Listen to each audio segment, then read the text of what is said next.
Brothers and sisters, listen carefully. They tried to handcuff my voice with paper.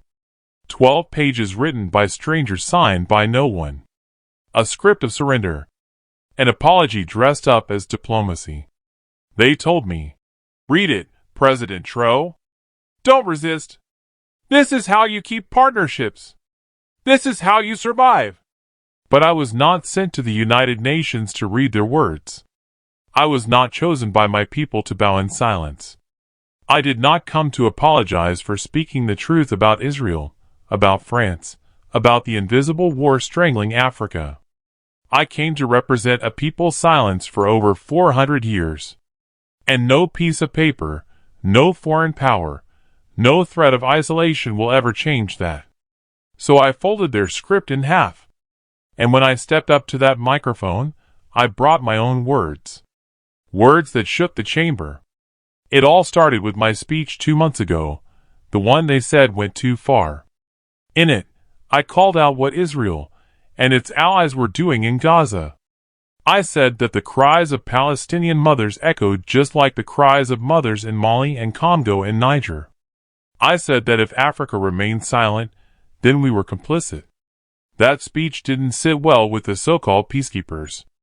A week later, I received an official letter from the UN Secretary General's office. It said my remarks had caused diplomatic tension and undermined regional cooperation. They asked me to appear before the Assembly, not to speak freely, but to clarify my position. Let me be clear, they didn't want a clarification. They wanted a confession. And they didn't stop there. Calls came in from Paris, from Washington, from Tel Aviv. Back channels were activated. Offers were made. Threats followed. We can reconsider development aid if you're willing to walk it back. We understand your position, but surely you don't want sanctions. Then the final blow. They drafted a speech for me. 4 pages. Apologizing for tone. 3 pages apologizing for language. And 5 pages reminding me to reaffirm our shared values. Whose values? Because the last time I checked, our values didn't include silence in the face of genocide. I could have stayed home. I could have ignored the invitation. But I knew what this moment meant. If I didn't speak, they'd rewrite the story. If I didn't show up, they'd say I backed down. So I flew to New York with no script, no apology, and no intention of bowing. But before I tell you what happened in that chamber, let me tell you about the week leading up to it. Because that's when I discovered just how deep their panic really went. 3 days after I received their drafted apology, my phone rang at 2 a.m. Not my official line, my personal phone, the one that only 5 people in the world have access to. A voice I didn't recognize said, "President Traore, this is Ambassador Richardson from the U.S. State Department. We need to talk." 20 minutes later, a said black SUV pulled up to the presidential palace. No flags, no diplomatic plates, no advance notice. Ambassador Richardson stepped out with 2 men who never introduced themselves. "Mr. President," he said, settling into my office without invitation, "we have a problem." He opened a leather briefcase and spread documents across my desk. Satellite photos of Burkina Faso's gold mines, financial records of our newly negotiated Chinese infrastructure deals, intelligence reports on Russian military advisors we'd never officially announced. "We know everything," he said quietly. "And right now we're choosing to call it economic cooperation instead of what it really island." I leaned back in my chair. "And what do you think it really is, Ambassador?" "The beginning of something that could make your country very uncomfortable." He wasn't wrong. For 6 months, we've been quietly restructuring every major international partnership. Chinese engineers were redesigning our telecommunications network. Russian agricultural experts were revolutionizing our farming techniques. Iranian pharmaceutical companies were building medical facilities that would make us self-sufficient in basic health care. Not because we hated the West, but because we've learned that dependency is just slavery with better marketing. Richardson continued that speech you're planning to give at the UN, it doesn't have to be confrontational. You can make your point while keeping your partnerships intact. I looked at him for a long moment. Ambassador, let me ask you something. When your country invaded Iraq, did you apologize to the UN first? That's different. When France intervened in Mali, did they ask African permission? The situations aren't comparable. When Israel bombs Palestinian schools, do they draft apology speeches? Richardson closed his briefcase. President Traore, you're a smart man. I hope you'll make the smart choice. After they left, I called my security chief. How many Western intelligence operatives do we currently have under surveillance in Ouagadougou? 17 confirmed. Probably double that number we haven't identified yet. And how many of our phone lines are they monitoring? All of them. But we've been feeding them false information for 3 months. I smiled. Good. Tomorrow, I want you to leak a story that I'm having second thoughts about the UN speech. What kind of second thoughts? The kind that suggest I might actually read their apology. My security chief grinned. Understood, Mr. President? Because here's what Richardson and his masters didn't understand. I wasn't just planning to reject their script. I was planning to expose why they'd written it in the first place. The next morning, Western embassies across Africa began receiving reports that President Traore was reconsidering his approach and seeking ways to rebuild diplomatic relationships. CNN ran a story titled, Burkina Faso leader may soften stance. The BBC quoted diplomatic sources saying, I was open to compromise. And in Washington, State Department officials were telling each other that their pressure campaign was working. They had no idea they were being played because while they were celebrating their supposed victory, I was in Ouagadougou's Revolution Square speaking to 50,000 Burkina who had gathered to hear what I really planned to say in New York. They think we will apologize, I told the crowd. They think Africa is still the continent that begs for permission to speak. The roar that went up could be heard for miles. But I want you to know something. When I stand before the United Nations, I won't be representing just Burkina Faso. I'll be representing every African who is told to be grateful for crumbs. Old women were crying. Young men were chanting. Children who didn't fully understand the politics could still feel the electricity in the air. They can freeze our aid. They can impose their sanctions. They can write all the apology speeches they want, but they cannot make us kneel. That evening, I received a call from President Kagame of Rwanda. Brother, he said, I heard about your UN appearance. Are you sure you're ready for what comes next? Paul, I replied, we've been preparing for what comes next our entire lives. The question is whether we're finally ready to stop being afraid of it. He was quiet for a moment. What do you need? Nothing. Just remember this conversation when they tried to isolate us. Remember that we chose dignity over comfort. 2 days later, I was on a plane to New York. My foreign minister tried one last time to convince me to soften the message. Mr. President, we could acknowledge their concerns while still maintaining our position. I looked out the airplane window at the Atlantic Ocean below. Minister, do you know why they're so desperate for an apology to maintain diplomatic relationships? Because apologies create precedent. If I apologize for telling the truth about Gaza, then every other African leader learns that truth is negotiable. If I apologize for calling out French interference, then interference becomes acceptable.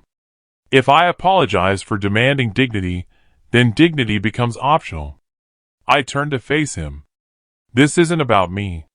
This is about establishing that Africa will no longer apologize for refusing to be victimized. When we landed at JFK Airport, something unexpected was waiting for us. Protesters not against us, for us. 200 Africans living in New York had somehow learned about my arrival. They held signs reading, Africa doesn't apologize, and Traore speaks for us. As my motorcade passed, I rolled down the window. A young woman, probably university-aged, ran alongside the car shouting, "Make them hear us, President! Make them hear us!" That's when I knew this wasn't just about one speech anymore. This was about something much larger. I walked into that chamber and the air was thick. Delegates from over 100 nations. All eyes on the young man from Burkina Faso. The one they said was too bold, too loud, too African. Some were smirking. Others didn't even look up. But I found my microphone, adjusted it once, and began. I didn't waste time. Before you ask me to apologize, let me ask you something. How many times have you apologized for what you've done to Africa? Silence. Did Belgium ever apologize for what it did in the Congo?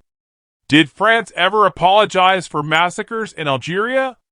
Did Israel ever apologize for training militias that destabilized our region? I saw the cameras zoom in. I saw the delegates shift uncomfortably. Then I continued, "You accuse me of inciting hatred because I spoke truth. But when the bombs fall on Gaza, you call it defense. When thousands of African children starve because of your trade policies, you call it economics. When we rise, you panic." Every word was intentional, every pause calculated. I reminded them that Africa was no longer afraid, that we didn't need permission to defend our dignity. The West speaks of peace while exporting war. The West speaks of democracy while supporting coups. The West speaks of aid, but delivers debt. At one point, the French delegate stood up and walked out. Good. Let him walk. Because this wasn't just a speech. This was a reckoning. But then I did something they weren't expecting. I pulled out my phone right there at the podium of the United Nations General Assembly. "I want to read you something," I said. A message I received this morning from a 1-2-year-old girl in Ouagadougou. The chamber was dead silent. She wrote, "Mr. President, my teacher says you're going to America to speak for us. Please don't let them make you small. We are proud to be African." I looked up from the phone. That child has more dignity than this entire assembly. I could see security guards shifting nervously. This wasn't in anyone's script. You want to know what I'm going to apologize for? I'll apologize for one thing. I apologize that it took this long for an African leader to stand in this chamber and speak without fear. The tension was electric. I apologize that my predecessors felt they had to choose between sovereignty and survival. I apologize that African children grew up believing they needed Western approval to dream big. I apologize that we ever convinced ourselves that partnership meant subordination. By now, even the note-takers had stopped writing. But I will not apologize for refusing occupation disguised as diplomacy. I will not apologize for rejecting partnerships that leave my people in poverty. I will not apologize for being African and proud. I looked them in the eye and said, "And if that makes you uncomfortable, then you're finally understanding how we felt for centuries." The chamber was stunned. Not a single clap, not a single interruption. But I didn't need applause. I needed them to hear me, and they did.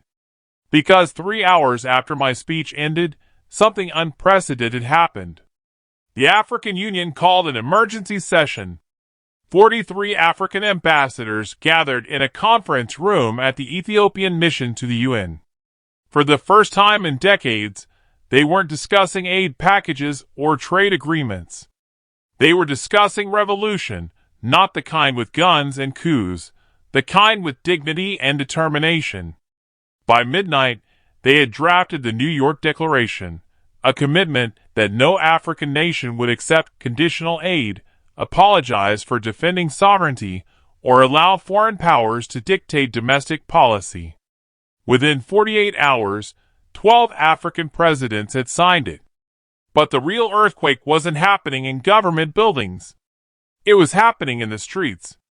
In Nairobi, university students organized Dignity Day, a campus-wide teaching about African self-determination. In Lagos, market women began refusing to sell products from companies that supported Israeli settlements. In Accra, musicians wrote songs sampling excerpts from my UN speech. In Cape Town, artists painted murals showing African leaders from Nkrumah to Mandela to me with the caption "The Unbroken Chain." The next morning, the headline screamed, "Burkina Faso's Traore baits on defying the West. African leader refuses to apologize." Traore's fiery speech stuns global diplomats. They couldn't believe I had done it. They thought I'd be tame, calculated, careful. Instead, I was everything they fear in an African leader. Unscripted, unbought, unapologetic. Within 24 hours, the retaliation began. The European Union froze $27 million in development funds. The IMF postponed a debt relief review.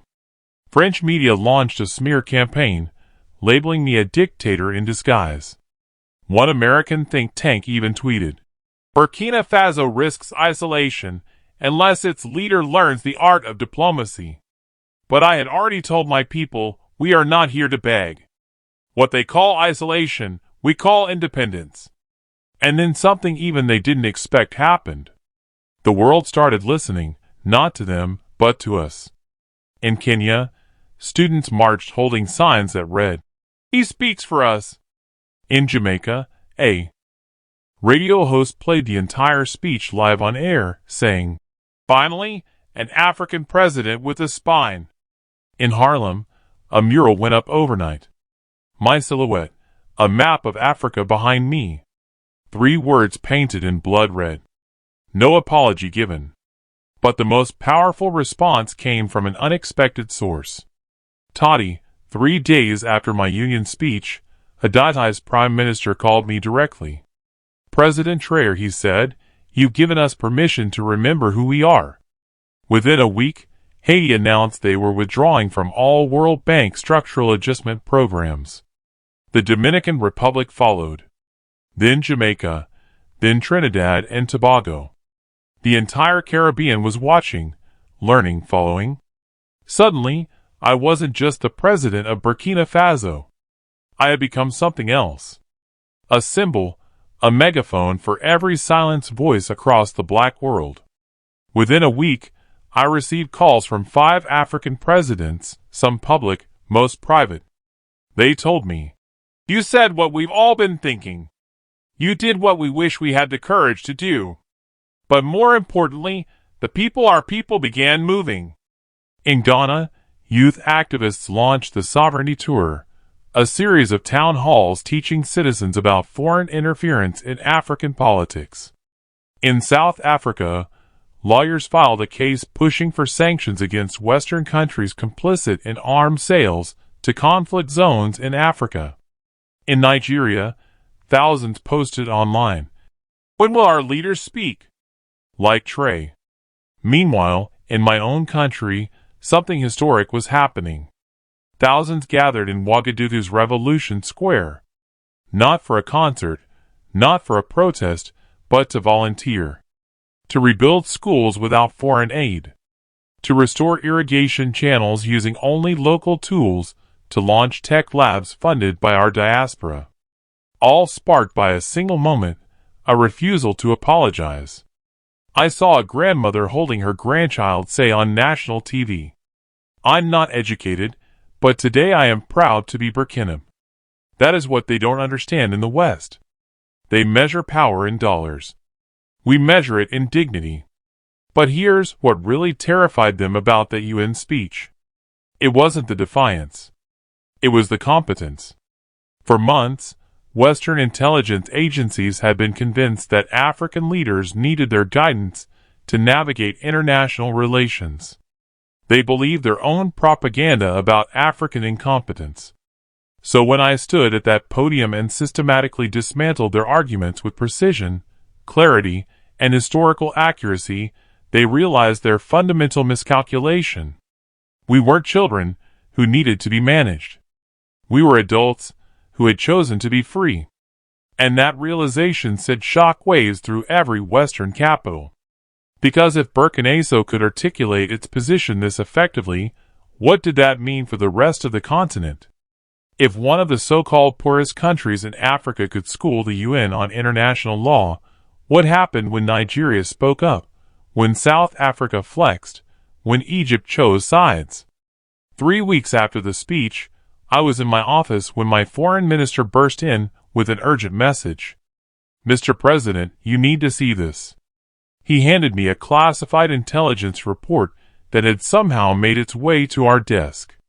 It was a U.S. State Department internal memo titled African Leadership Assessment Post-Traore Implications. The document was 12 pages of panic. The Burkinazo model represents a fundamental threat to Western influence in sub-Saharan Africa. It read, if replicated across the continent, traditional leverage mechanisms will become ineffective within 5 years. They were right to be worried because by then, the trio effect was spreading faster than they could contain it. Presidents across Africa were suddenly discovering their spines. In Tanzania, the president announced that all mining contracts would be renegotiated to ensure 60% of profits stayed in country. In Zambia, the government declared that copper exports would only go to countries that recognized Palestinian sovereignty. In Senegal, the president gave French military bases 90 days to vacate. Each decision was framed as economic sovereignty or diplomatic independence. But everyone knew the truth. Africa was done asking permission to be free. Now let me speak to the heart of the matter. Why did they want me to apologize in the first place? Because apologies are performative chains. They don't just seek regret. They demand submission. And they needed the world to see Africa bowing again. But I refused.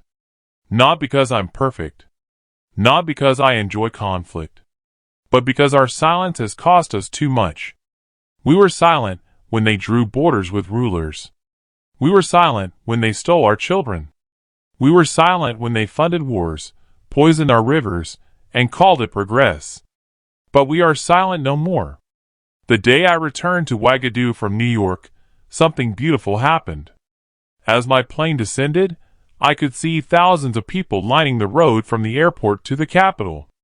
Not protesters, not angry crowds, just people, families, children, elders. They held signs, but not political ones. Signs that read, "Welcome home, and we are proud. And you spoke for us." When my motorcade stopped at Revolution Square, an old man approached my car. He was probably 80 years old, walking with a cane carved from local wood. My security wanted to stop him, but I signaled them to let him through. He tapped on my window. I rolled it down, and he leaned close. "Young man," he said in our local language, "I fought for independence in 1960. Today, you made that fight worthwhile." Then he pressed something into my hand. A small piece of fabric. Burkinaso's first flag, the one they raised when we gained independence 65 years ago. "Keep this," he said, "so you never forget that freedom isn't a gift. It's a choice you make every day." That night, alone in the presidential palace, I spread that flag across my desk and I understood something profound. That speech at the UN wasn't the end of something. It was the beginning. The beginning of an Africa that refuses to apologize for its excellence. An Africa that won't beg for what it can build. An Africa that knows the difference between diplomacy and subservience. 6 months later, I received an invitation that made me smile. The African Union wanted me to address their annual summit. The theme, New African Leadership for a New Century.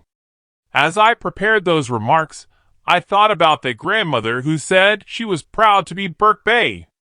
About that young woman in New York who ran beside my car. About that old freedom fighter who gave me his flag. And I realized something. They didn't just want me to speak for them. They wanted me to show them how to speak for themselves. So this is my message to the world and to every African leader still hiding behind diplomatic curtains. Don't you dare apologize for defending your people. Don't you dare water down your voice to make oppressors comfortable. Don't you dare trade truth for treaties. History remembers the bold, and history will remember this moment. Not as the day Traore apologized to the UN, but as the day Africa stood tall and refused to kneel. Because when you represent people who have been silenced for 400 years, your voice becomes their voice. When you refuse to bow, you teach them to stand. When you choose dignity over comfort, you show them that dignity is always an option. That UN speech wasn't about me. It was about us. All of us who were told to be grateful for crumbs. All of us who were told to apologize for existing. All of us who chose to remember that we are not less. We are simply less represented. And now we are represented loudly, proudly. If you believe Africa deserves to speak without permission, if you're tired of foreign scripts written for our mouths, if you know we are not less but simply less represented, then remember this moment. Remember the day we said no to their apology. Remember the day we chose ourselves. Because the next time they try to silence one of us, they'll hear the voices of millions behind him. No apology, no surrender, just Africa risen. But let me tell you what happened after that speech that the media never reported. What happened in the weeks that followed that changed everything, because the story didn't end when I walked off the UN podium. It began 2 days after returning to Ouagadougou. I was in my office reviewing agricultural reports when my chief of staff burst in. "Mr. President, you need to see this immediately." She handed me a tablet showing social media feeds from across Africa. Videos were going viral, not of my UN speech. Those had already been watched millions of times, but videos of ordinary Africans doing something unprecedented, standing up. In Nigeria, a market trader named Amina had recorded herself confronting a French businessman trying to negotiate below market prices for her goods. "You heard President Traoré," she said in the video. "We don't beg anymore." The video had 2.3 million views. In Ghana, university students had surrounded the campus headquarters of an American mining company, demanding they reveal their actual profit margins versus what they paid in local taxes. They live-streamed the entire confrontation. 1 million views.